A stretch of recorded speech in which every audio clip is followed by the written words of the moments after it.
हाय everyone, very important lecture आज हम करने वाले हैं, that is how to analyse mock test. October का महीना आने वाला है, अगर अभी तक आपने मॉक टेस्ट नहीं दिए तो आप बहुत बड़ा मिस्टेक कर रहे हो।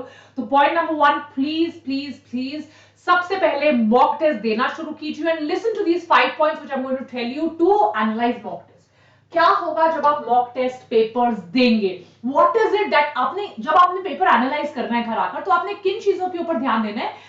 What is it that you want to achieve after analyzing a mock test? So सबसे पहले you should know what are your known areas and what are your unknown areas and then analyze the mock test according to this.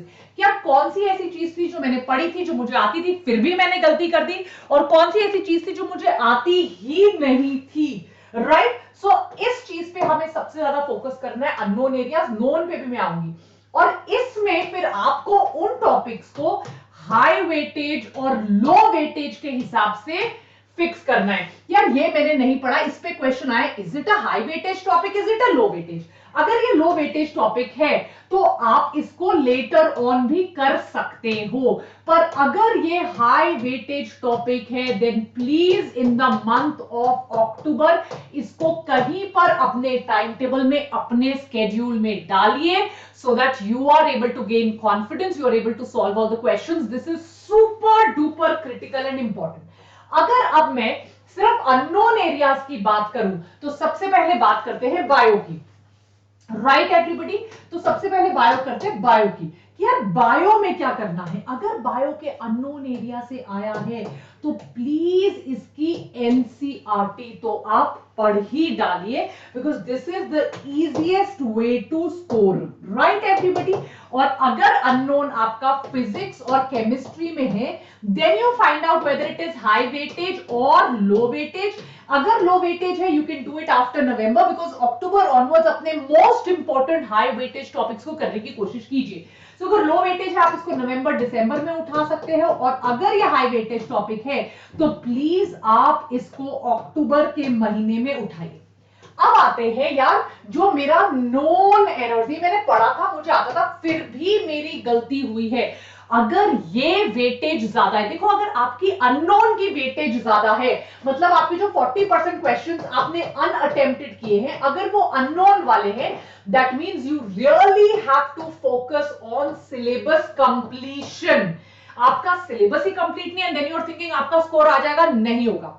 अगर आपके जो known topics है इसमें error हो रहा है, दैट मींस आपको रिवीजन पे ज्यादा ध्यान देना है। आपने पढ़ा है, एक बार दो बार पढ़ा है, पर फिर भी नहीं हो रहा है, so you really need to focus on revising. इसके लिए इसके लिए नॉन के लिए what I want to do is I want to give you a subject wise strategy जो नॉन टॉपिक्स हैं। तो चलिए let me give you a very very important subject wise strategy for known topics. क्या पढ़ा है पर फिर भी नंबर कट रहे हैं, मतलब ये तो बहुत बहुत गड़बड़ है। सबसे पहले बात करते हैं bio. I have done this but I am still making mistakes, right? तो अब देखो यार, क्या ये मेमोरी था, राइट एवरीबॉडी? अगर ये मेमोरी था फिर भी भूल गए, please this is a very very important critical step. बना लो एक error copy, and I am telling you this one thing will triple your score, it will literally triple your score.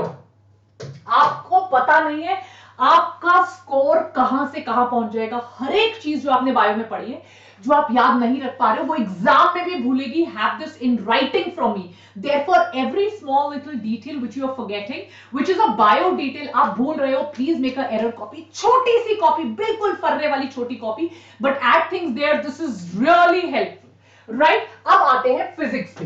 तो अगर आपका नॉन फिजिक्स है, right, it is only one word for physics, which is practice. Please practice practice practice practice practice। इसके अलावा physics में कुछ नहीं है। उठाओ 40 क्वेश्चन कर डालो, 4 बार कर डालो, that is the only thing. आपने पढ़ा था, आपसे क्वेश्चन सॉल्व नहीं हुआ, कैलकुलेशन मिस्टेक हो गई, भूल गए, कंफ्यूज हो गए, whatever it is, there is only one answer to it, and that is practice practice practice.